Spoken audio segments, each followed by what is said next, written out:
తర్వాత అండి సినిమా చూసారా మీరు? పుష్ప సినిమా నేను చూశానండి. అంటే డైరెక్టర్ సుకుమార్ గారు ఎంతవరకు న్యాయం చేశారు?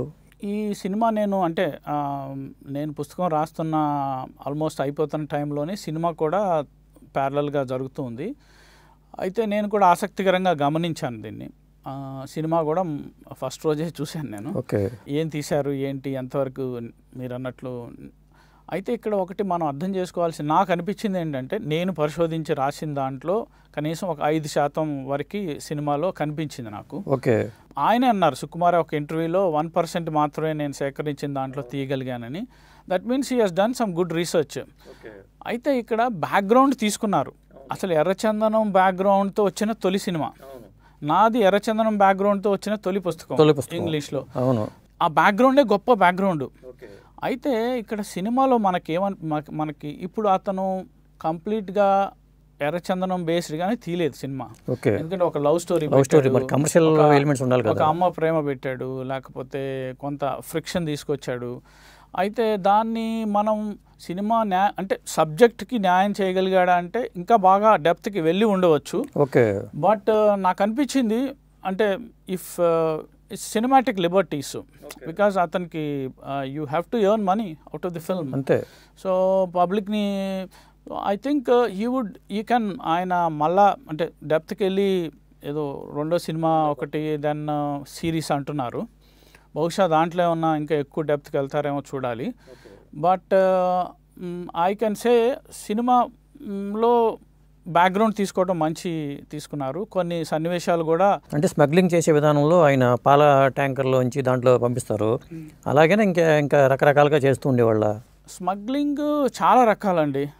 మనకి అది ఎన్ని రకాలుగా చేయొచ్చు. ఫర్ ఎగ్జాంపుల్ లగ్జరీ కార్స్లో వెళ్ళేవాళ్ళు. ఓకే, దెన్ బికాజ్ లగ్జరీ కార్లో ఎస్యూవీలో వెళ్తుంటే ఎవరికి అనుమానం రాదు. దెన్ పండ్లు, కూరగాయలు, ఇక ఎట్లా ఒక రకం అని కాదు. ఓకే, ఇది చెక్ పోస్టులు దాటించడం కానీ, ఇంకొకటి చెక్ పోస్టుల్లో ఇట్స్ కన్నైవెన్స్తో జరుగుతుంది ఎక్కువ. అంటే చెక్ పోస్టులో బ్రైబ్ చేసి డబ్బులు ఇచ్చి జరుగుతుంటుంది. సో ఇది ఎలా అంటే సార్, మన భారతదేశానికి ఒకవేళ టెర్రరిస్ట్ రావాలంటే, ఒక డ్రగ్ రావాలంటే ఎన్ని దారులు వాళ్ళు వెతుకుతుంటారో, ఈ ఎర్రచందనం బయటికి వెళ్ళాలంటే అన్ని దారులు వెతుకుతుంటారు. అంటే నింగి, నేల, నీరు. అంటే నింగి అంటే ఎయిర్ కార్గో ద్వారా.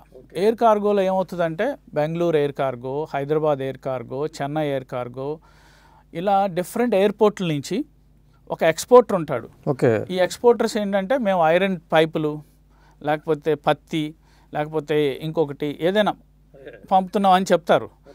ఆ పంపే కస్టమ్స్ అధికారులకు తెలుసు, దాన్ని ఓకే చేసే వాళ్ళకి వాళ్ళు కన్సీల్ చేసి అంతా లంచాలతో నడుస్తుంది. ఇటీవల సిబిఐ కూడా ఒక కేసు బుక్ చేసింది. అందులో ఒక్క కన్సైన్మెంట్ క్లియర్ చేయడానికి 9 లక్షలు లంచం. ఓకే, ఎక్స్రే స్కానింగ్ కూడా అవ్వకుండా. సో అంటే ఇప్పుడు అది బంగారం, దీన్ని గ్రాములు, కిలోగ్రాములో కొలుస్తారు. రెడ్ శాండర్స్ ఎర్ర బంగారం. సో అది సినిమాలో కూడా ఆయన యూజ్ చేశాడు ఆ వర్డ్.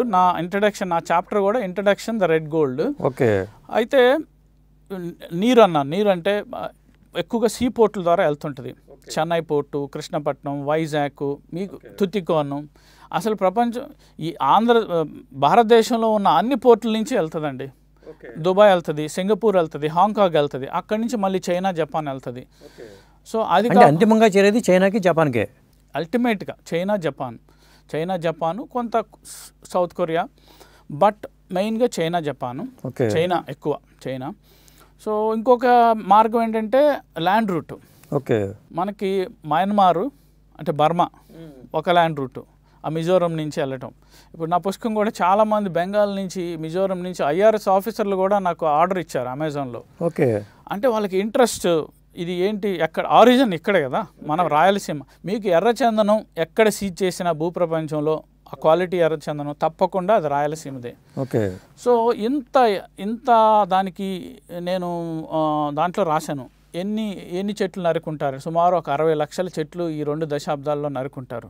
ఓకే, అంటే సుమారు 1.5 కోట్ల విలువైన ఎర్రచందనం దేశం దాటి వెళ్ళిపోయింది.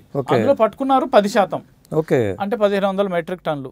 లాస్ట్ ఇయర్ ఈ మధ్య ఒక వార్త రాశాను, లాస్ట్ ఇయర్ 500 మెట్రిక్ టన్నులు, అంటే సుమారు 500 కోట్లు. మనం తక్కువలో 1 కోటి రూపాయలు వేసుకున్నాం. ఈ ఫ్యాక్ట్స్ కొన్ని చాలా వరకు సుకుమారు తన సినిమాలో బాగా చూపించాడు. కొన్ని ఫ్యాక్ట్స్ లైక్ సిండికేటు, అంటే సిండికేట్ మీద ఎక్కువ ఫోకస్ అయింది.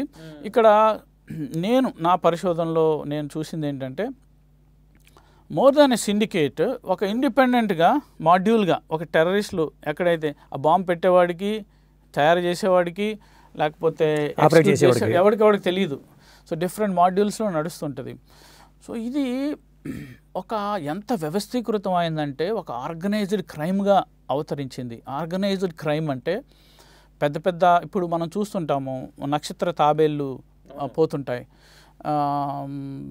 ఇది చాలా ఇంటర్నేషనల్ ప్లేయర్స్ ఉన్నారు, ఇందులో అధికారులు ఉన్నారు, వైట్ కాలర్ అఫెండర్స్ ఉన్నారు, ఎక్స్పోర్టర్స్ ఉన్నారు, అంటే దర్జాగా ఎక్స్పోర్ట్ చేసి వాళ్ళు ఉన్నారు. ప్లస్ మీకున్న కింగ్ పిన్, నా బుక్లో ఒక చాప్టర్ ఏంటంటే Dawood Sahul Hameed and his men. ఈ దావుద్ సాహుల్ హమీద్ దుబాయ్లో ఉంటాడు. అతని పరిధి ఎంత విస్తృతమైందంటే అతని అనుచరులు డిఫరెంట్. సో అల్టిమేట్గా బహుశా మీ పుష్ప సెకండ్ పార్ట్లో అతనే మెయిన్ విలన్ అవుతాడేమో, మనకు తెలియదు. అంటే ఇందులో మీరు చాలామంది ఉన్నారు, వీళ్ళే కాదు, సెల్వరాజ్, మలయక్కల్ మూసా, ఒక పాత పోలీస్ అధికారి స్మగ్లర్ అవుతాడు. చాలా ఇంట్రెస్టింగ్ ఫ్యాసెట్స్ ఉన్నాయి.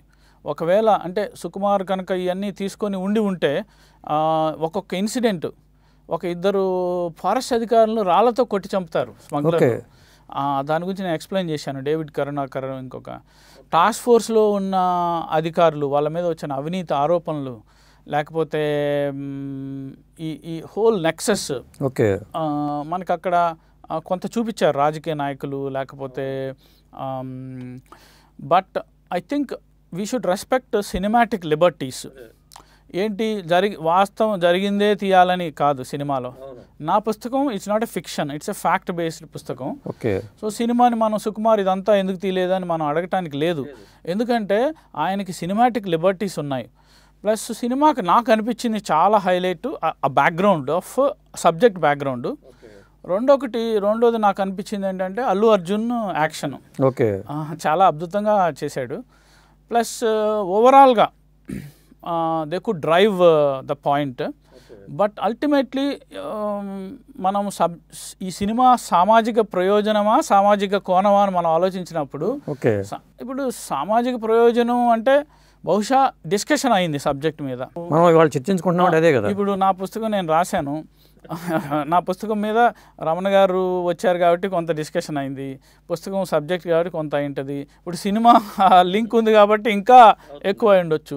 సో డిస్కషన్ అయింది. మరి సినిమాలో అందరూ స్మగ్లర్లే, విలను స్మగ్లరే, హీరో స్మగ్లరే.